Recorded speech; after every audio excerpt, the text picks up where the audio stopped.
سلام دوستان، به کانال ذهن خلاق و شاد خوش آمدید. در این ویدیو می‌خواهیم در مورد 10 عادت مضر روزانه که باعث نابودی کلیه‌ها میشه مطالب مهم علمی و تحقیقی رو بررسی میکنیم. آیا میدانید که بیش از 20 میلیون نفر در ایالات متحده به نوعی دچار بیماری کلیوی هستند و حتی از اون اطلاعی هم ندارند؟ بیماری کلیوی یک بیماری جدی است که میتونه قلب، استخوان‌ها، سیستم ایمنی و حتی مغز رو تحت تاثیر قرار بده. همچنین میتونه منجر به نارسایی کلیه بشه که شخص برای زنده ماندن نیاز به دیالیز یا پیوند کلیه پیدا کنه. مسئله مهم اینه که آیا میدانستید که برخی از عادت‌های روزانه که هر روز بدون فکر کردن انجام میدهیم میتونه باعث آسیب کلیه ها بشه؟ در این ویدیو 10 عادت روزانه که به کلیه ها آسیب میرسونه رو و اینکه چگونه اونها رو قبل از اینکه خیلی دیر بشه متوقف کنیم بررسی میکنیم. شماره 1، مصرف بیش از حد داروهای مسکنه. بسیاری از افراد از مسکنهای بدون نسخه استفاده میکنن و برای تسکین درد خود محتاج این داروها میشوند. اما این داروها میتونه به شدت به کلیه ها آسیب برسونه، به خصوص اگه بیماری کلیوی داشته باشید. اگه این مسکن‌ها رو در دوزهای بالا مصرف کنید، صدمات قابل توجهی رو به کلیه ها رسوندید. بنیاد ملی کلیه در امریکا اعلام کرده که این مسکن‌ها میتونه جریان خون به کلیه ها رو کاهش بده و باعث التهاب و زخم در بافتای کلیه بشه. مسکن‌هایی مانند استامینوفن و آسپرین میتونه در صورت مصرف زیاد به کلیه ها آسیب برسونه.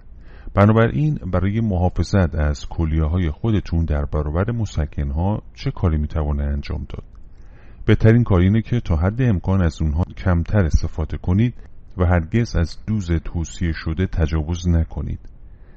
اگه درد مزمن دارید با پزشک خودتون در مورد راه‌های دیگری برای مقابله با آن صحبت کنید، مانند فیزیوتراپی و طب سوزنی. شماره 2، خوردن بیش از حد نمکه.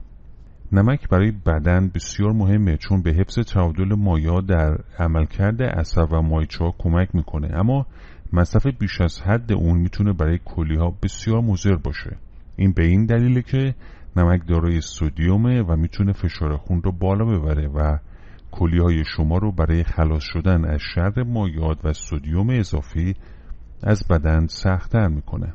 فشار خون بالا میتونه به رنگ کوچک کلیه‌ها آسیب برسونه و توانایی اونها رو در فیلتر کردن خون کاهش بده.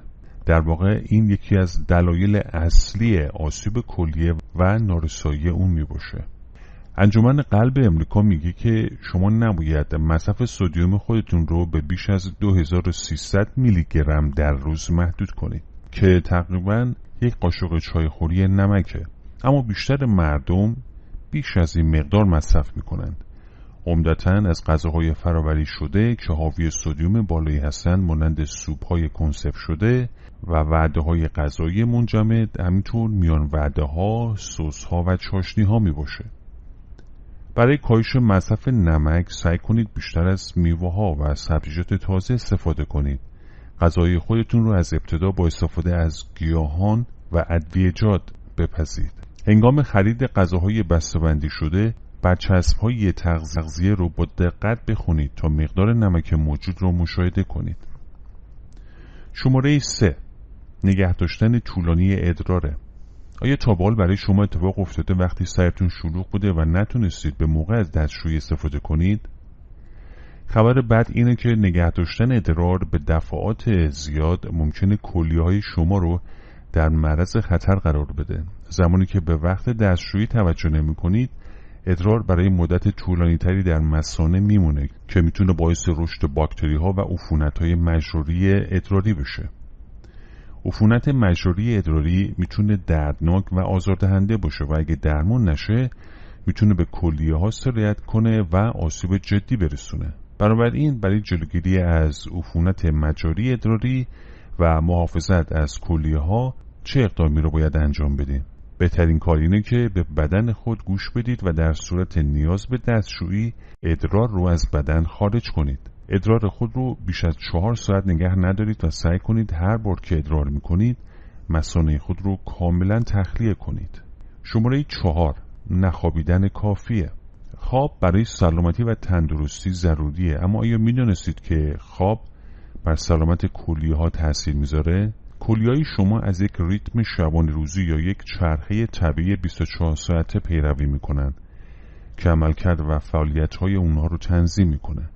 هنگام خواب کلیه های شما حجم کار و استراحت خودشون رو کاهش میدن. هنگامی که از خواب بیدار میشید کلیه های شما عملکردهای طبیعی خودشون رو از سر میگیرن و خون بیشتری رو فیلتر میکنند. این چرخه به کلیه های شما کمک میکنه تا کارایی و تعادل خود رو حفظ کنید. اما وقتی به اندازه کافی نمیخوابیم ریتم شبانه روزی مختل میشه و کلیه ها نمیتونن کار خودشون رو به درستی انجام بدن. که در مجله انجمن نورولوژی امریکا منتشر شده افرادی که کمتر از 5 ساعت در شب میخوابند 65% بیشتر از افرادی که 7 تا 8 ساعت در شب میخوابند در معرض خطر ابتلا به بیماری کلیوی هستند. مطالعه دیگری نشان داد افرادی که بیش از 9 ساعت در شب میخوابیدند نیز در معرض خطر ابتلا به بیماری کلیوی بودند که نشون میده خواب کم و زیاد میتونه مضر باشه. میزان خواب توصیه شده برای بزرگسالان 7 تا 9 ساعت در روزه. برای بهبود کیفیت و کمیت خواب سعی کنید از یک برنامه خواب منظم پیروی کنید.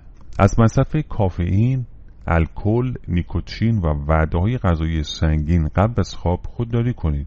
زمان قرار گرفتن در معرض نور روشن در شب مثل تلویزیون، مانیتور، کامپیوتر و تبلت رو محدود کنید. یک محیط خواب راحت و تاریک ایجاد کنید. حتی نور ضعیف لامپ خواب در شب باعث کار کردن کلیه ها میشه. شماره 5، خوردن مقدار زیاد گوشته. پروتئین یک ماده مغذی بسیار خوبه و برای بدن بسیار مفیده. اما پروتئین حیوانی بیش از حد میتونه برای کلیه ها مضر باشه. پروتئین حیوانی حاوی یک اسید موجود در خونه که میتونه به کلیه ها آسیب برسونه و باعث اسیدوز بشه. وقتی که کلیه ها نمیتونن به اندازه کافی سریع از شر این اسید خلاص بشن میتونه منجر به سنگ کلیه و تحلیل استخوان، تحلیل عضلات و بیماری مزمن کلیه بشه. مصرف مرجع رژیم غذایی برای پروتئین 0.8 گرم به ازای هر کیلوگرم وزن بدن برای بزرگسالانه. این بدان معناست که یک فرد متوسط با وزن 70 کیلوگرم یا 154 پوند به حدود 56 گرم پروتئین در روز نیاز داره. اما این مقدار بسته به سن، سطح فعالیت، وضعیت سلامتی و شخصی شما تغییر میکنه. سعی کنید در رژیم غذایی خودتون از منابع گیاهی پروتئین بیشتری استفاده کنید، مانند لوبیا، عدس، آجیل و کینوا. این غذاها نه تنها پروتئین بالایی دارند، بلکه اسید کم و فیبر و آنتی اکسیدان های بالایی دارند. شماره 6، ننوشیدن آب کافیه. آب برای زندگی ضروریه. آب به کلیه های شما کمک میکنه تا سموم و مواد زائد رو از بدن دفع کنه. بدون آب کافی این مواد زائد میتونه تجمع پیدا کنه و مشکلاتی مانند سنگ کلیه و بیماری مزمن کلیوی رو ایجاد کنه. در واقع نوشیدن آب فراوان یکی از بهترین راه برای جلوگیری از مشکلات کلیوی و حفظ عملکرد خوب کلیه هاست. آب مورد نیاز شما به عوامل زیادی مانند سن، وزن، سطح فعالیت، آب و هوا و شرایط سلامتی شما بستگی داره. اما یک قانون کلی اینه که حداقل 1.5 تا 2 لیتر آب در روز باید بنوشید. با این حال ممکنه بسته به نیازهای فردی خودتون بیشتر یا کمتر به هیدرات ماندن نیاز داشته باشید. در طول روز به خصوص قبل و بعد از ورزش یا زمانی که احساس تشنگی میکنید آب بنوشید. همچنین میتونید مایعات دیگری مانند چای گیاهی، آب میوه‌های طبیعی یا سوپ بنوشید. اما از نوشیدنی‌های حاوی کافئین، الکل یا قند خودداری کنید، زیرا میتونه آب بدن شما رو کم کرده و به کلیه‌هاتون آسیب برسونه. شماره 7، پرهیز از خوردن غذای فرآوری شده است که از حالت طبیعی خود معمولاً با افزودن نمک، شکر، چربی، مواد نگهدارنده طعم‌ها و رنگ‌های مصنوعی تغییر پیدا کردند. مصرف غذاهای فرآوری شده راحت و خوشمزه است، اما برای کلیه‌ها بسیار مضره. دلیلش اینه که غذاهای فرآوری شده سرشار از سدیم و فسفرند که اگه بیش از حد مصرف بشن باعث فشار خون بالا و سنگ کلیه میشه. فشار خون بالا به کلیه‌های شما فشار میاره و سنگ کلیه رسوب دردناکی هستند که از مواد معدنی که در دستگاه ادرار تشکیل میشن به وجود میان. بر اساس مطالعه‌ای که در مجله امریکایی بیماری‌های کلیوی منتشر شد، افرادی که غذاهای فرآوری شده بیشتری مصرف میکنند سطوح بالاتری از فسفر در خون خود دارند که میتونه به مرور زمان منجر به آسیب کلیه بشه. بنابراین برای اجتناب از غذاهای فرآوری شده چه کاری میتوان انجام داد؟ سعی کنید بیشتر میوه‌ها و سبزیجات تازه، غلات کامل، پروتئین‌های بدون چربی و چربی‌های سالم مصرف کنید. تا حد امکان غذای خودتون رو در خانه بپزید و به جای نمک از گیاهان و ادویه‌جات برای طعم دادن به غذا استفاده کنید. برچسب‌های تغذیه‌ای روی غذاهای بسته‌بندی شده رو بخونید و گزینه‌های کم سدیم و فسفر رو انتخاب کنید. شماره 8. به اندازه کافی ورزش نکردنه. ورزش به شما کمک میکنه وزن سالمی داشته باشید و از خطر چاقی و دیابت که دو عامل اصلی بیماری کلیوی است خلاصی پیدا کنید. ورزش همچنین به کاهش فشار خون کمک میکنه و محافظ کلیه‌های شما در برابر آسیبه. بر اساس مطالعه‌ای که در مجله امریکایی انجمن نورولوژی منتشر شد، افرادی که به طور منظم ورزش میکنند نسبت به افرادی که ورزش نمیکنند توجهی کمتر در معرض ابتلا به بیماری کلیوی هستند. برنامه توصیه شده ورزش برای بزرگسالان حداقل 150 دقیقه با شدت متوسط یا 75 دقیقه فعالیت بدنی با شدت بالا در هفته توصیه شده. همچنین میتونید حداقل 2 بار در هفته تمرینات تقویت عضلات رو هم انجام بدید. شماره 9. سیگار کشیدنه. سیگار کشیدن یکی از بدترین عادت هاست، به ویژه برای کلیه. سیگار کشیدن به رگ‌های خونیتون آسیب میرسونه و جریان خون به کلیه ها رو کاهش میده. سیگار کشیدن خطر ابتلا به سرطان کلیه رو افزایش میده و یکی از شایع‌ترین انواع سرطان هاست که طبق مطالعه منتشر شده در مجله انجمن نورولوژی آمریکا خطر ابتلا به نارسایی کلیه در افراد سیگاری رو تا 60% افزایش میده. بنابراین ممکنه وقت اون رسیده باشه که سیگار را ترک کنید. بیاد داشته باشید که ترک سیگار نه تنها برای کلیه ها بلکه برای ریه ها، قلب، مغز، پوست، دندان ها و سلامت کلی بدن مفیده. میرسیم به مورد آخر، شماره 10. نوشیدن بیش از حد الکل.